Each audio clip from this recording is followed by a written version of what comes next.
पल का सुख। मालती ने घड़ी देखी। सुबह के 5:30 बजे थे। इतनी सर्दी में मन नहीं हुआ कि रजाई छोड़कर र उठे, लेकिन फिर तुरंत ध्यान आया कि बगल के कमरे में बहू लेटी है। उसका हुक्म है कि जब ताजा पानी बहुत धीमा आ रहा हो तो उसी समय भर लेना चाहिए, इसलिए मन और शरीर के साथ न देने पर भी वह उठकर रसोई की ओर चल दी। धीमी धार के नीचे बाल्टी लगाकर मालती खड़ी हो गई। पानी की धार के साथ साथ ही उसके विचारों की श्रृंखला भी दौड़ने लगी। वह सोचने लगी कि किस तरह उसकी बहू ने दी चालाकी और होशियारी से उसके घर और बेटे पर पूर्ण अधिकार कर लिया और उसे खबर भी न होने पाई। राजीव उसकी इकलौती संतान है। विवाह के 10 वर्ष बाद जब राजीव ने जन्म लिया तो मालती और उसके पति सुधीर की प्रसन्नता का ठिकाना न रहा। दोनों अपने बेटे को देखकर खुशी से फूले न समाते थे। धीरे धीरे राजीव दा होने लगा।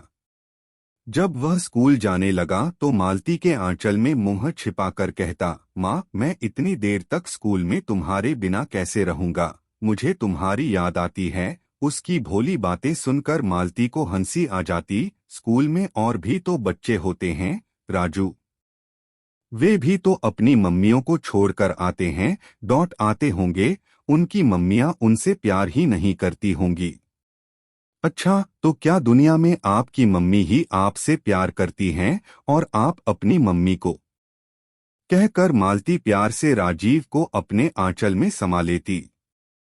फिर जब राजीव की नौकरी लगी तो उसे एक ही रट लगी रहती कि अब तू जल्दी से शादी कर ले। वह चाहती थी कि जल्द से जल्द घर में बहू आकर उसके सूनेपन को भर दे, ले सदा ही इनकार कर देता।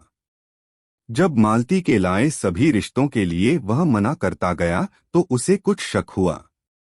उसने पूछा, देख, अगर तूने खुद ही कोई लड़की देख ली है तो बता दे।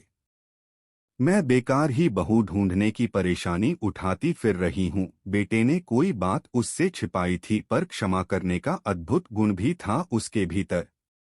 उसने सुधीर से इस बारे में बात की तो वह भी इस रिश्ते के लिए तैयार हो गए।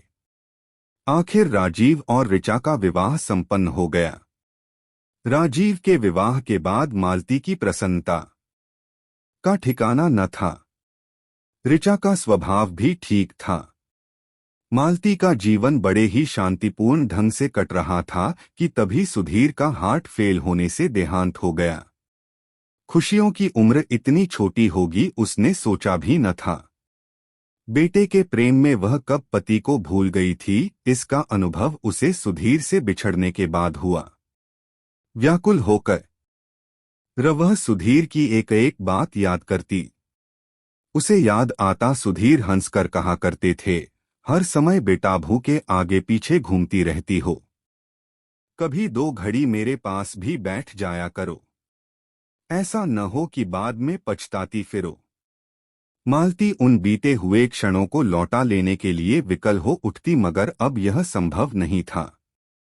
फिर ऋचा ने धीरे धीरे बड़ी चालाकी से उससे काम लेना शुरू किया। माँ, मैं नहाने जा रही हूँ, आप जरा राजीव का टिफिन तैयार कर देंगी। सरल स्वभाव की मालती ऋचा की बातों को समझ नहीं पाती। खुद ही कह देती, तुम नहा लो बहू, खाना मैं बना देती हूँ, डॉट करती रहती है।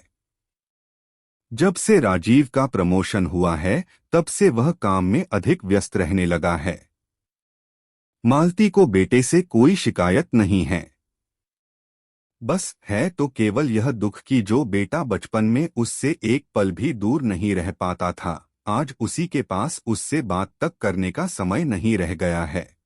5 वर्षीय पोते रमन के साथ खेलकर पूरा कर लेती है, लेकिन ऋचा को दादी का यह स्नेह भी अच्छा नहीं लगता।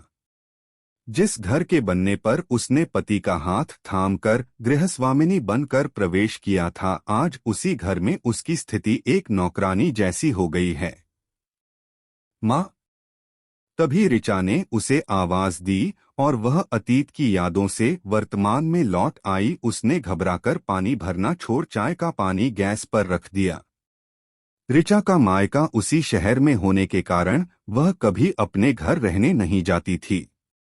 यदि सुबह गई तो शाम तक वापस आ जाती थी। एक दिन उसकी बुआ के बेटे की शादी का दिल्ली से निमंत्रण पत्र आया।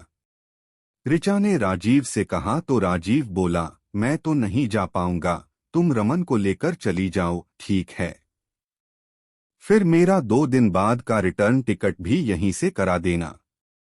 अगले हफ्ते ऋचा रमन को लेकर दिल्ली चली गई। ट्रेन में बिठाकर राजीव लौटा तो काफी रात हो गई थी। थका हुआ राजीव आकर तुरंत सो गया। मालती का प्रतिदिन का यह नियम है कि उसे सुबह ठीक 5:30 बजे उठकर पीने का पानी भरना होता था।